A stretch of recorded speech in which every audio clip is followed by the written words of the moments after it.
Bonjour mesdames, messieurs, j'espère que vous allez bien. Aujourd'hui, je vais vous expliquer ma technique pour dépasser les regards qu'on vous jette, les regards mauvais qu'on vous jette ou les mauvais commentaires à votre égard. Alors, avant de commencer, c'est une technique de mon cru.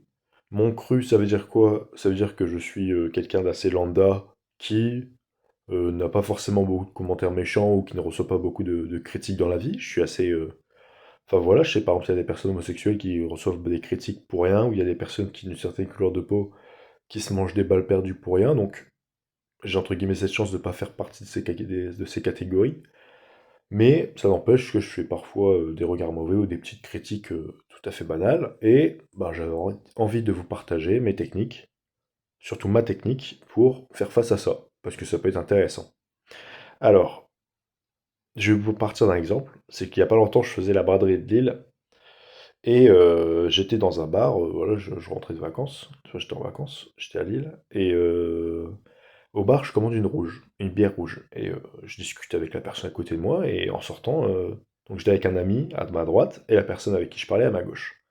Et en sortant, bah, je dis à la personne à ma gauche, allez, chin, moi je pars. Et mon ami me dit, ouais, t'as entendu ce qu'il a dit en partant? Non, quoi? Elle a dit c'est une fille, elle a dit que la bière rouge c'était pour les fragiles. J'ai fait, coup dur.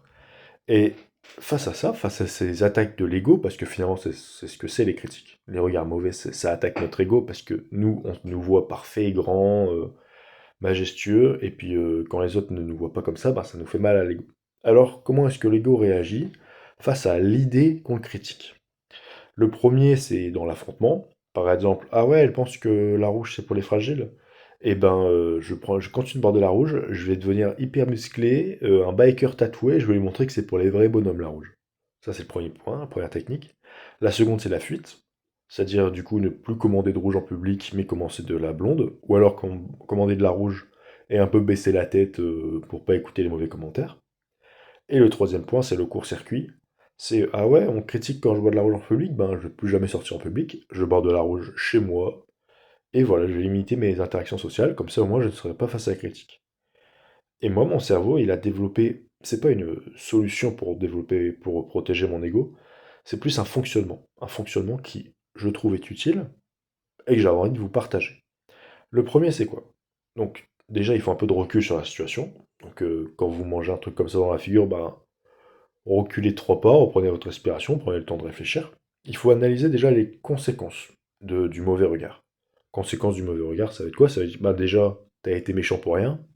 Ensuite, j'ai pas envie de discuter avec toi. Donc voilà, ça va être en gros les deux grandes conséquences. C'est que j'ai une mauvaise image de la personne en face et j'ai pas envie de discuter avec elle. Et tout ça face au fait, et c'est quoi le fait? C'est que j'ai bu de la rouge, que j'ai bu de la bière rouge, qui est, je cite, une bière de fragile. Et après, pour finir mon fonctionnement ma façon de penser, on pèse le pour et le contre. Alors, est-ce que le fait qu'on ait arrêté notre discussion et le fait que j'ai pas envie d'aller lui parler et le fait que ça m'a un peu embêté, ça valait le coup parce que je bois de la rouge? Maintenant, c'est pas rentable. C'est arrêter une conversation parce que la personne boit de la rouge ou parce que la personne porte un t-shirt bleu, c'est bête en fait. Donc, non pas que les conversations ont un intérêt, ont une valeur très forte, mais ça vaut pas le coup. Et une fois qu'on a eu ce recul et qu'on a eu ce fonctionnement pensé, et ben tout est beaucoup plus facile.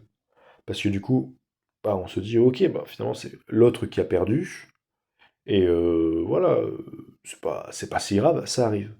Alors, bien évidemment, c'est facile de dire ça quand ça part que d'une rouge. Ça fait pas partie de mon identité, etc. Et voilà, il y a des gens, ça touche de manière bien plus profonde. Et c'est à eux maintenant que je veux m'adresser, ou même aux gens qui boivent de la rouge et qui se sont fait critiquer parce qu'ils buvaient de la rouge. Déjà, le point le plus important, c'est que il faut pas partir dans de la haine et dans trouver que tout le monde est ridicule. Parce que sinon, ce serait pareil, si on suit le même principe. Je déteste la personne en face parce que elle m'a fait un méchant commentaire. Pas rentable, franchement pas rentable. Autant passer à autre chose. Voilà, c'est les personnes qui regardent et qui se mangent un mauvais regard ou un mauvais commentaire ou quoi que ce soit de la part de. Il faut pas tomber dans de la surconfidence avec ma technique. Parce que sur ma technique, le risque c'est de se dire, ah j'ai toujours raison, parce qu'à chaque fois j'arrive à détourner un peu le truc pour que, ah ouais, J'ai passé devant tout le monde à l'accueil du McDo, et on m'a critiqué. Ah ouais, mais du coup, j'ai pas envie de parler avec toi. Tout ça parce que je t'ai fait perdre 2 minutes à l'accueil du McDo, bah c'est de la douille. Du coup, c'est moi qui ai raison. Bah non, non, t'attends là, dans la règle du McDo, ça va pas partout. Il faut avoir un certain recul sur soi-même et une certaine vision de soi-même. Donc déjà, ne pas tomber dans la surconfidence ni dans la haine.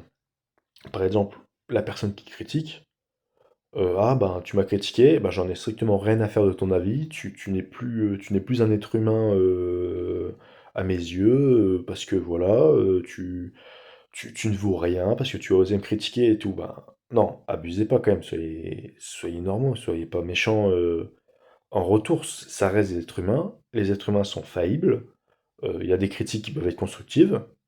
Elle peut me dire par exemple, ah bah moi pour reprendre l'histoire de la rouge, de la bière rouge, elle me dit, ah moi c'est un peu une bière de fragile, mais si tu veux, j'ai découvert une blonde qui a un peu le même goût que la rouge, si tu veux, je peux te la faire goûter. Bah voilà, c'est une critique que j'appelle constructive, parce que ça peut élargir mon champ de bière, et même si c'est un coup dur parce qu'elle trouve que la rouge c'est pour les fragiles, bah on fiche. Finalement le bénéfice, le pour et le contre, bah, c'est plus en faveur du pour. Donc je vais y aller. Et avec cette technique, ne commencez pas à trouver des excuses de partout et à voir les autres comme étant des moins que rien. Parce que ben, j'ai déjà fait une mauvaise blague ou j'ai déjà fait une critique pas constructive à quelqu'un en disant ah franchement mon gars, t'as pris de l'embonpoint. Et la personne en face pourrait se dire ok alors le mec, j'ai pas envie de lui parler et qu'est-ce que ça lui a rapporté? De dire qu'il aimait pas mon poids, bah il est pas du tout rentable. Ah bah c'est un abruti, j'ai pas envie de lui parler. Ah non, il faut quand même savoir un peu doser, savoir faire un entre-deux. Et voilà, ne pas se croire tout puissant parce qu'on a une logique derrière. Non, c'est pas une bonne logique. Si je vais vous illustrer ça avec un exemple extrême, parce que il y a des gens qui sont dans des situations bien plus extrêmes que moi. Donc voilà. Si vous vous êtes fait tromper par votre femme, ou par votre copine, on s'en fiche. Et vous faites ma technique. Alors, quelles sont les conséquences de de l'action? Ben, c'est la fin de mon mariage, c'est la fin de mon amour pour cette personne. Et qu'est-ce qu'elle a gagné? Elle a gagné un coup d'un soir ou l'amour d'une autre personne. Bah, finalement, l'autre, on se rend compte qu'il est plus perdant, mais l'autre reste humain. Il reste. Les humains parfois sont dans le faux, parfois ils trompent, parfois ils jugent sans savoir, ils jugent les gens qui boivent de la rouge. Moi j'ai déjà vu des gens qui étaient mal habillés, je les ai jugés, et voilà, c'est pas pour autant qu'on est moins un être humain, qu'on est plus méchant et qu'on perd de l'humanité, qu'on perd des points d'homme en fait, non. C'est juste, ben, quand c'est comme ça, il y a plein d'êtres humains sur la Terre, vous pouvez passer à autre chose, c'est pas si grave en fait. Il faut pas. J'ai envie de surtout faire le point de la seconde partie de la vidéo parce que ma technique me semble assez évidente. Et le second point, c'est de se dire, vous n'êtes pas au-dessus de toute critique, et la personne qui vous critique euh, n'est pas un sous-homme parce qu'elle a osé vous critiquer. Vous êtes à égalité, c'est ça qui est beau dans la Déclaration des droits de l'homme et du citoyen, vous êtes à égalité.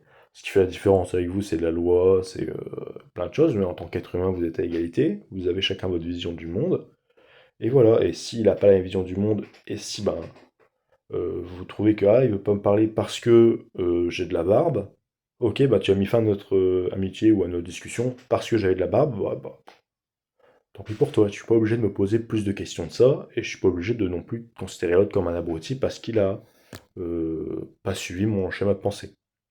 Voilà. Ou alors je ne suis pas d'accord avec son schéma de pensée, ça veut pas dire que c'est un abruti. Voilà.